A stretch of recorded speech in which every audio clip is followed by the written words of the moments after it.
यहाँ पर आपको खबर दें, इस्राइली फौज का हिजबुल्लाह के सरबराह हसन नसरुल्लाह को शहीद करने का दावा सामने आया है। हिजबुल्लाह सरबराह हसन नसरुल्लाह को आज सुबह निशाना बनाया गया। इस्राइली मीडिया का कहना है कि बैरूत पर इस्राइली हमलों का हदफ हिजबुल्लाह के सरबराह हसन नसरुल्लाह थे।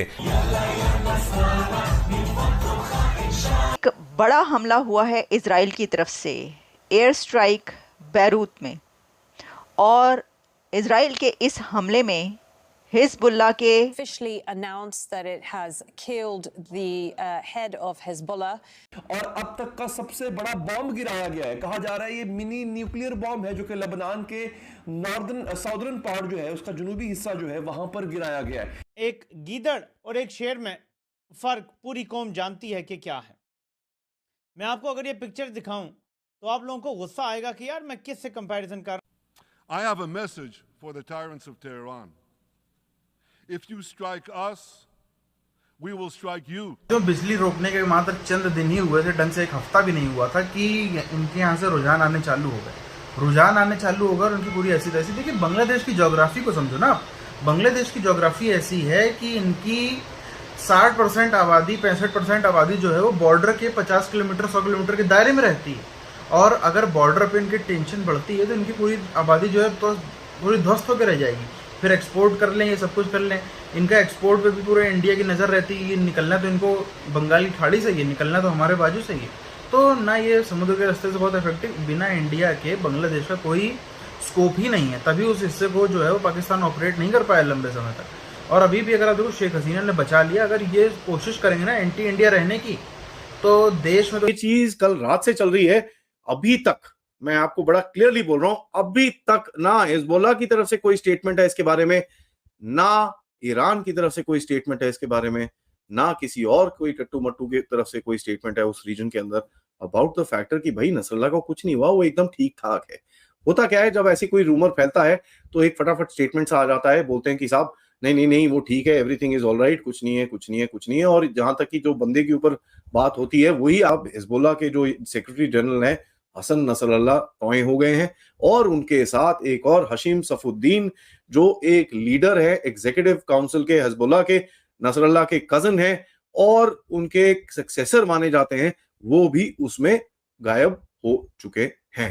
भट्टी साहब, मैडम शेख, गजा में हजारों बेगुनाह लोग कत्ल करने के बाद, और कत्ल भी ऐसे हैं कि अभी 2 दिन पहले उन्होंने एक कंटेनर भेजा है। ऑपरेशन करें ना करें, करें ना करें। अच्छा, यहाँ तक अब पहुँचने के बाद वो गुंजाइश नहीं है कि रुक जाएं, क्योंकि अब आपने ज़मीनी ऑपरेशन करना है। नहीं करना तो उधर से हिजबुल्लाह तो तैयार, उधर से वो जवाब देंगे ना। तो अब आपने उठा लिया कदम, तो अब आपने करना है।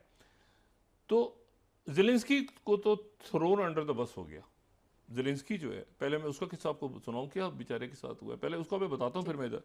ज़ेलेंस्की की मुलाकात हुई कल प्रेसिडेंट बाइडेन से, और कैमला चाहिए और हमें ये करना चाहिए वो करना चाहिए। ट्रम्प तो बिल्कुल यूक्रेन को सरेंडर करवाना चाहता है। अच्छा, वो अब ज़ेलेंस्की सोच रहा है कि भाई एक मिनट, मतलब आपने भी तो मुझे सरेंडर करवा दी है, आप ना मुझे वेपन यूज़ करने दे रहे हैं, आपने मुझे वो पैसे दे दिए, दोबारा 8 बिलियन अनाउंस कर दिए, 5.5 बिलियन जो एक्चुअली एक्सपायर हो रहे थे कांग्रेस से, वो देने ही थे आपने। तो वो अब अच्छा, तो अब जनाब क्या हुआ, पहले ज़ेलेंस्की के साथ सुने तो वो ना वेपन्स की परमिशन मिली, और ये आखिरी मुलाकात गालिबन होगी उनकी। पिछले साल 2 सालों से आप याद करें जब ज़ेलेंस्की आते हैं, मजीद छीन लेने के बाद और कासिम सुलेमानी से लेकर इस्माइल हानिया तक सारा कुछ करने के बाद अब इसराइल लबनान पहुंचा है। और इस अभी बात हो रही थी कि इस वक्त जब हम बात कर रहे हैं उस वक्त अक़वाम मुत्तहिदा का इजलास हो रहा है, और मुसलमान सफ़ीर भी वहाँ मौजूद हैं। क्या अक़वाम मुत्तहिदा के इजलास ने कर लेना है, और अगर कुछ करने की एक हल्की फुल्की मुत्तहिदा में वीटो किया। बरतानिया और 90% यूरोप साथ है इसराइल के। पर आपको याद होगा रशी सोनक जो वो उस जहाज में आए जिसमें इसराइल पहुंचे थे, जिस जहाज में असला था।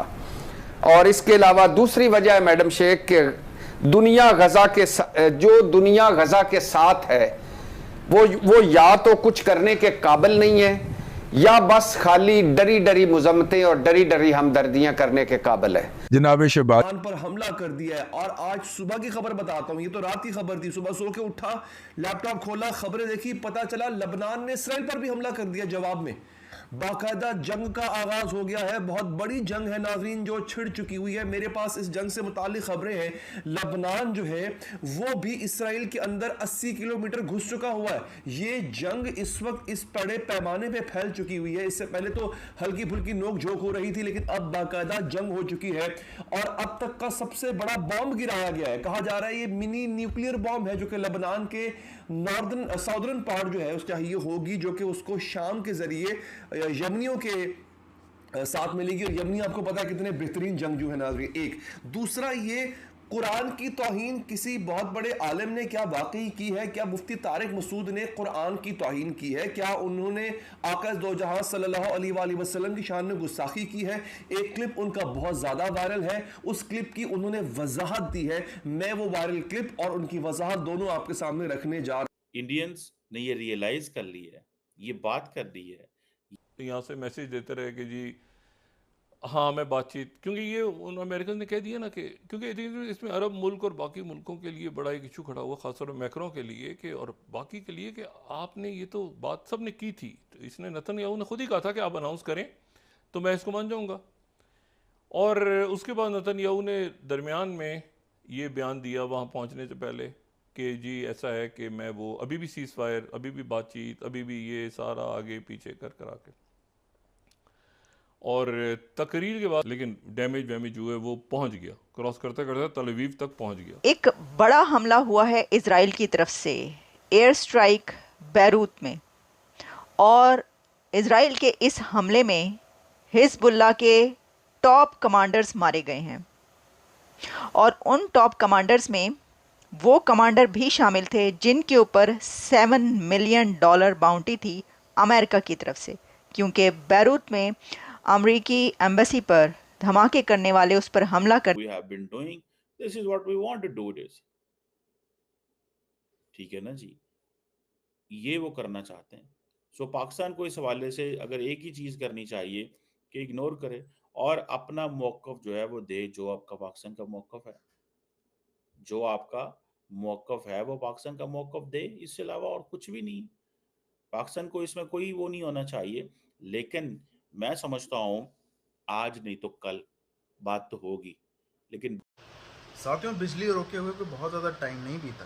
बिजली रोके हुए चंद दिन ही हुए थे, ढंग से एक हफ्ता भी नहीं हुआ था कि बांग्लादेश के अंदर त्राहिमाम मचना चालू हो गया। अभी तक तो जो थे ना ये मुस्कुरा रहे थे, अरे ऐसे हंसते हंसते बोल रहे कि नहीं हम हिंदुओं के लिए चिंता करते हैं। उनकी मुस्कुराहट, ये यूनुस खान व्यक्ति मुझको बॉडी लैंग्वेज से तो बिल्कुल भी सही नहीं लग रहा है। शायद इनको खुशी इतनी ज़्यादा है कि इनको बाकी किसी के मरने जीने से फ़र्क नहीं, लेकिन अगर इनकी शक्ल देखोगे ना, मतलब इतने सीरियस टॉपिक पर आप बोल रहे हो। आपके यहाँ पे एक 10% 8% की आबादी है, आपके देश की सेकंड लार्जेस्ट मेजॉरिटी, दूसरी सबसे बड़ी आबादी, भले ही वो माइनॉरिटी में आते हों, उसके लोग मर रहे हैं, उसके लोग मारे जा रहे हैं, सब कुछ हो रहा है, बाकायदा रेप्स हो रहे हैं, मंदिर तोड़े जा रहे हैं, घर लूटे जा रहे हैं, और आप हंस हंस के बता रहे हो कि हमने क्या, कोई बात नहीं, इसी दिक्कत की बात नहीं, हम सुरक्षा करेंगे।